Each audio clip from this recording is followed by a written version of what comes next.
नमस्ते दोस्तों, NEET science scholars के इस वीडियो लेक्चर में आप सबों का स्वागत है। आज के इस वीडियो लेक्चर में हम हाइलाइटर के पार्ट 13 को डिस्कस करने वाले हैं, जिसमें हम chemistry in daily life chapter से डिटर्जेंट्स के इंपॉर्टेंट पॉइंट्स को हाईलाइट करेंगे। तो चलिए आज के इस शानदार सेशन को स्टार्ट कर देते हैं। देखिए, डिटर्जेंट्स जो होते हैं ना, वो सोप की प्रॉपर्टीज रखते हैं, लेकिन एक्चुअल में ये कोई सोप नहीं होते हैं। ठीक है। और ये फोम मतलब झाग जो है ना, इससे बनता है कौन कौन से वाटर के साथ? सॉफ्ट वाटर के साथ में ये झाग दे सकता है, हार्ड वाटर में भी दे सकता है, और कुछ कुछ डिटर्जेंट्स ऐसे हैं जो आइस कोल्ड वाटर में भी झाग देते हैं, फोम फॉर्म करते हैं दोस्तों। ठीक है। तो हमें यहाँ बेसिकली देखना है डिटर्जेंट के अलग अलग टाइप्स क्या होते हैं और उनके एग्जाम्पल्स को जो अच्छे से फोकस करना है, क्योंकि उसी पे सवाल बनता है दोस्तों। अब यहाँ पे डिटर्जेंट्स के अलग अलग टाइप्स को देखिए। ये एनायनिक फॉर्म में भी होते हैं, जिसे एनायनिक डिटर्जेंट्स बोलेंगे, जिसमें जो निगेटिव पार्ट होता है उस मॉलिक्यूल का, वो रिस्पॉन्सिबल होता है क्लिनजिंग एक्शन देने के लिए डिटर्जेंट्स की। फिर कैटायनिक डिटर्जेंट जो होते हैं, इसमें ये पॉजिटिव चार्ज होता है, और पॉजिटिव चार्ज वाली जो मॉइटी होती है वो रिस्पॉन्सिबल होती है क्लिनजिंग एक्शन देने के लिए डिटर्जेंट्स की। और यहाँ पे कुछ नॉन आयनिक डिटर्जेंट्स भी होते हैं जिसपे कोई चार्ज नहीं होता, पूरी की पूरी मॉइटी जो है वो रिस्पॉन्सिबल होती है क्लिनजिंग एक्शन देने के लिए डिटर्जेंट्स की। तो ठीक है, इनको थोड़ा शॉर्ट में समझेंगे और बाद में और डिटेल में एक एक डिटर्जेंट को समझेंगे उसके स्ट्रक्चर एग्जांपल के साथ में। तो यहाँ पे देखिए, ये क्या होता है? ये sodium salt of sulphonated long chain alcohols और कार्बोहाइड्रेट होते हैं दोस्तों। ठीक है। तो इसमें लंबी चेन्स होती है अल्कोहल्स की या हाइड्रोकार्बन्स की, जिसे सल्फोनेट किया जाता है और सोडियम का साल्ट बना दिया जाता है। तो इसमें एग्जाम्पल के तौर पर बहुत इंपॉर्टेंट है दोस्तों ये एग्जाम्पल, SLS को याद रखिएगा, सोडियम लॉरिल सल्फेट, और लिख के लीजिएगा, यहाँ पे सवाल बनेगा दोस्तों ये किस टाइप का डिटर्जेंट है SLS। तो इसे याद रखिएगा, ये एनायनिक टाइप का डिटर्जेंट होता है, सोडियम लॉरिल सल्फेट, जिसे प्यार से SLS भी बोला जाता है। ठीक है। फिर यहाँ पे दूसरा एग्जांपल आता है सोडियम अल्किल बेंजीन सल्फोनेट वाला। यहाँ पे अल्किल की जगह पे डोडेसिल भी यूज इस्तेमाल करेंगे, तो ये क्या बन जाएगा? Sodium dodecyl benzene sulphonate. तो ये सारे एग्जांपल यहाँ पे आएंगे। तो यहाँ पे हम देख सकते हैं कि सोडियम वाले जो साल्ट दिख रहे हैं हमें, तो वो एनायनिक डिटर्जेंट्स के अंदर आएंगे, क्योंकि सोडियम पे तो पॉजिटिव चार्ज होता है, बची हुई मॉइटी जो है वो निगेटिव चार्ज कैरी करती है, तो ये एनायनिक डिटर्जेंट हो जाएगा। फिर कैटायनिक डिटर्जेंट के बारे में देखेंगे, इस पे पॉजिटिव चार्ज क्यों होता है? तो ये क्वाटरनरी अमोनियम साल्ट्स होते हैं दोस्तों। ठीक है। ये क्वाटरनरी अमोनियम साल्ट्स होते हैं, ये एसीटेट के, ब्रोमाइड के, क्लोराइड के साल्ट्स होते हैं। तो यहाँ पे देखिए, ये अमोनिया में जो नाइट्रोजन है वो 3 बॉन्ड तो बना लेगा, लेकिन चौथा बॉन्ड जब बना लेता है वो अपने लोन पेयर इलेक्ट्रॉन को डोनेट करके उसके साथ कोऑर्डिनेट बॉन्ड बना लेता है, तो इस पर पॉजिटिव चार्ज आता है। तो ये मॉइटी पॉजिटिव चार्ज रखती है, तो ये कैटायनिक डिटर्जेंट्स का काम करेगा, क्लिनजिंग एक्शन देगा ये। तो इसीलिए इसमें ये QAS को याद रखिएगा, क्वाटरनरी अमोनियम साल्ट, ये कैटायनिक डिटर्जेंट्स में आते हैं। इसमें एग्जाम्पल के तौर पर याद रखिएगा सेट्रीमाइड दोस्तों, ये सेट्रीमाइड इंपॉर्टेंट है, इसे याद रखिएगा, ये कैटायनिक में आता है, सी से, ये सी के साथ में थोड़ा सा याद रखने की कोशिश करिएगा। इसका फुल फॉर्म भी पता होना जरूरी है, settle try Mithil ammonium bromide बोलते हैं। ठीक है। तो इसको याद रखिएगा, यहाँ से SLS को याद रखिएगा, यहाँ से सेट्रीमाइड को याद रखिएगा, सेटिल ट्राइमिथिल अमोनियम ब्रोमाइड। और इसमें और एक एग्जांपल आता है बेंजाल्कोनियम क्लोराइड करके आता है दोस्तों। ठीक है। तो यहाँ पे ये थोड़ा सा एक ट्रिक्स है, कैटलॉग होता है ना, कोई भी आप इंस्ट्रूमेंट खरीदी करते हो मार्केट से, तो उसके साथ में आपको एक कैटलॉग आता है, एक छोटी बुक आता है कि उसमें कैसे इस्तेमाल करना होता है ना, कैसे इस्तेमाल करना है, यानी कुछ नियम बताए जाते हैं इस्तेमाल के बारे में। तो वैसे ही यहाँ पे आपने याद रखना है, जो भी कैटायनिक डिटर्जेंट्स है उसमें नियम देखिए, ये अमोनियम है ना, तो नियम आना चाहिए। तो ये यहाँ पे देखिए, ये अमोनियम ब्रोमाइड, बेंजाल्कोनियम ब्रोमाइड, तो ये नियम जैसा यहाँ पे वर्ड आता है, तो वो कैटलॉग के साथ में हमें लिंक करके याद रखिएगा, ये कैटायनिक डिटर्जेंट के अंदर आएंगे। फिर नॉन आयनिक डिटर्जेंट्स जो आते हैं उसमें एग्जांपल के तौर पर देखिए, इसमें स्टीरिक एसिड और पॉलीइथिलीन ग्लाइकॉल के कॉम्बिनेशन से कंपाउंड जो बनते हैं वो यहाँ पे आते हैं। जैसे यहाँ पे पॉलीइथिलीन तो कह सकते हैं, लेकिन उसे पॉलीऑक्सी इथिलीन ग्लाइकॉल कहना भी ज़रा और अच्छा होगा। यहाँ पे देखिए, ये पॉलीइथिलीन मतलब CH2 जो है ये इथिलीन हो जाएगा, और उसके साथ ऑक्सीजन है वो नंबर ऑफ टाइम्स N है, तो इसे हम पॉलीऑक्सी इथिलीन बोल सकते हैं ना। तो ये पॉलीऑक्सी इथिलीन ग्लाइकॉल के साथ में जब स्टीरिक एसिड का कॉम्बिनेशन बनता है, तो पॉलीऑक्सी इथिलीन मोनोस्टीरेट जैसे कंपाउंड यहाँ पे आते हैं, जो नॉन आयनिक डिटर्जेंट्स होते हैं दोस्तों। ठीक है।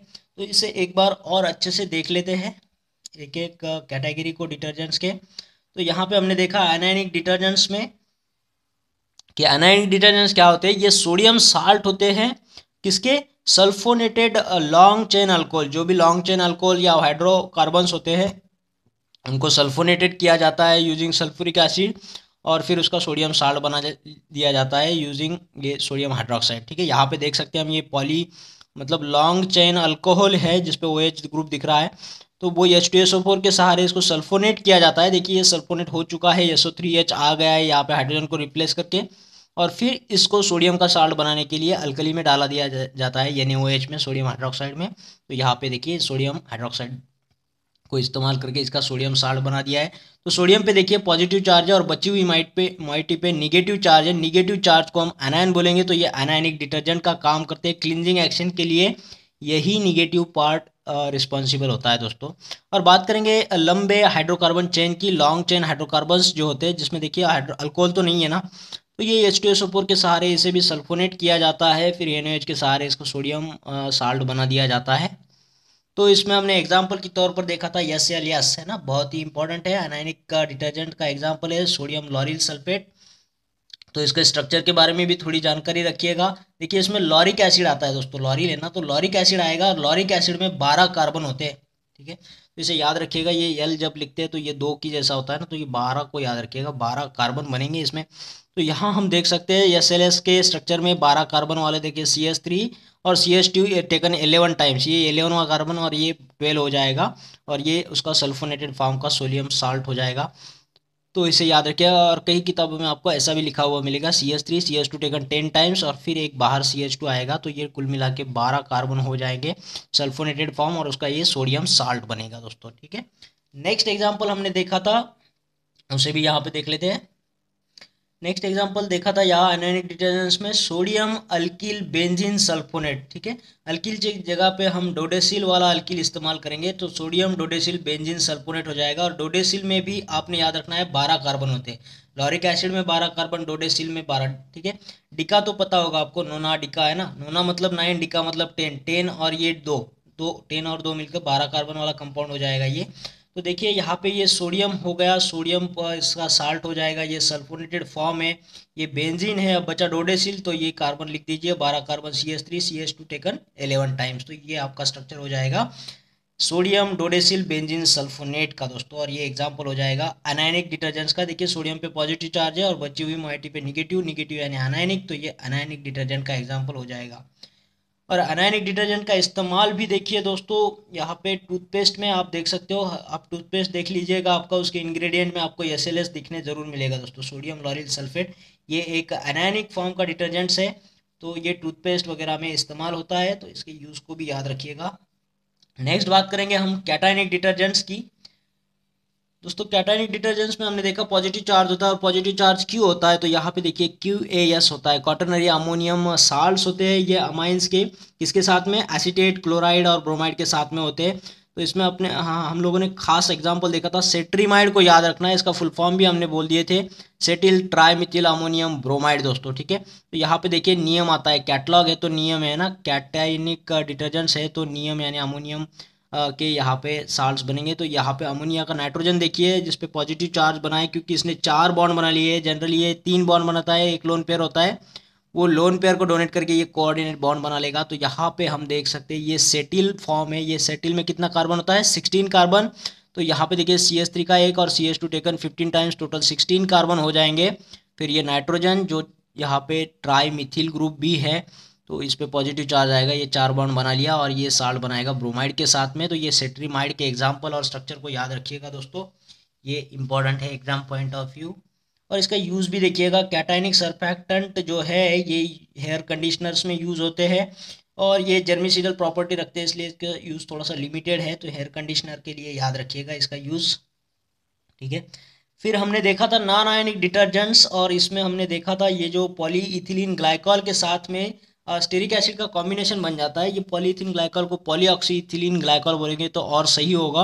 और इससे जो कंपाउंड बनता है पॉलीऑक्सीइथिलीन मोनोस्टीरेट बनेगा। और स्टेरिक एसिड में देख लीजिएगा कितने कार्बन होते हैं, 18 कार्बन होते हैं दोस्तों।